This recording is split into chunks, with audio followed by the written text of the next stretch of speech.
"What brings you to Puerto Rico?" the flight attendant asked 14-year-old Henry Alden. "Are you visiting family?" Henry's little brother Benny was following him up the aisle of the airplane. "We're searching for sea monsters," he said. The flight attendant chuckled. "Is that so?" she asked. "We really are," said Benny. He held up a toy shark and a toy alligator and pretended they were chasing each other. "It's kind of a long story," Henry explained. "We're visiting a friend of our grandfather." "Well, this works out perfectly," the flight attendant said. She stopped at a row where a young girl was sitting. The girl's hair was tied in purple ribbons, and she had a purple stuffed animal on her lap. "This is Catherine. She's visiting family too, and she's 10, just like you, Violet. We've arranged to seat you all together for the flight." "Hi," said Violet. "I like your outfit. Purple is my favorite color." Violet turned to Jessie, who was 12. "I'll give up my turn to sit by the window and sit by Catherine instead. Benny, you can have the window seat."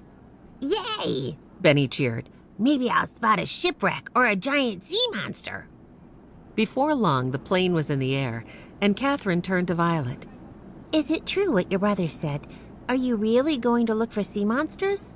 "Benny can be a little bit dramatic," Violet said. She looked over at her 6-year-old brother. He had taken out a plastic octopus and was making sound effects with his cheeks as it swam through the air. "We're helping our grandfather's friend," Violet said. "She's doing a television show for kids.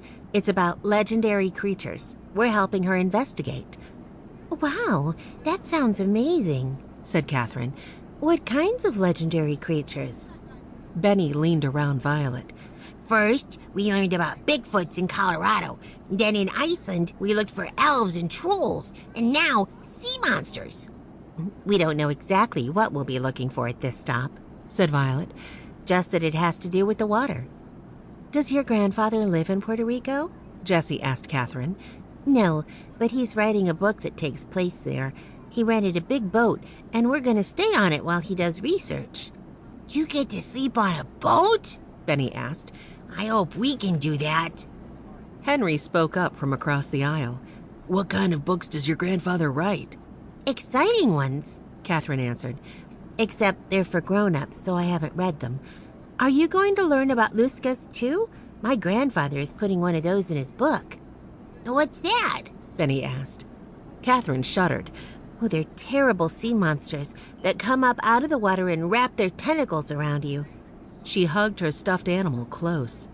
Benny's eyes grew wider. "Really?" Catherine nodded. "Some of them are so big, their tentacles can wrap around boats and sink them. I wish I had some paper. I could draw you a picture." Violet took out a notepad and a pencil case and handed them to Catherine. "I've heard of the Luska before," Henry said. "It's another legendary creature, Benny." "Luskas aren't just a legend," Catherine said as she started to draw. "I've read about them on the internet." The girl drew a creature that had a shark's head and a body like an octopus with too many tentacles. "There are lots of websites about it." "Some things on the internet aren't true," said Jessie. "You check them out. You'll see." Catherine added in some sharp teeth to the creature's mouth. She held up the drawing. "Isn't it scary?" Benny looked at Catherine's picture. He didn't mind sharks and octopuses, but he didn't like the thought of both of them together. "Maybe I don't want to stay on a boat after all," he said. "I hope that's not what we're looking for." "I don't like them either," Violet said, "but it's a good drawing. Do you want to draw mermaids with me? That's one legendary creature I want to learn more about." "Sure," Catherine said. "I'm better at drawing manatees, though." She held up her stuffed animal. "This is Winston. I draw him all the time." Violet noticed Winston had a polka dot tail. "Do real manatees have polka dots on them?" she asked. Catherine giggled. "No, a friend made Winston for me. Real manatees aren't purple either. They're gray. But I wanted to see what a purple manatee with a polka dot tail would look like." Then Catherine got a little shy. "I know it's silly, but I like it." Violet smiled. "I like it too." Violet and Catherine talked and drew for the rest of the trip. Henry and Jessie read, and Benny went back to playing with his sea animals.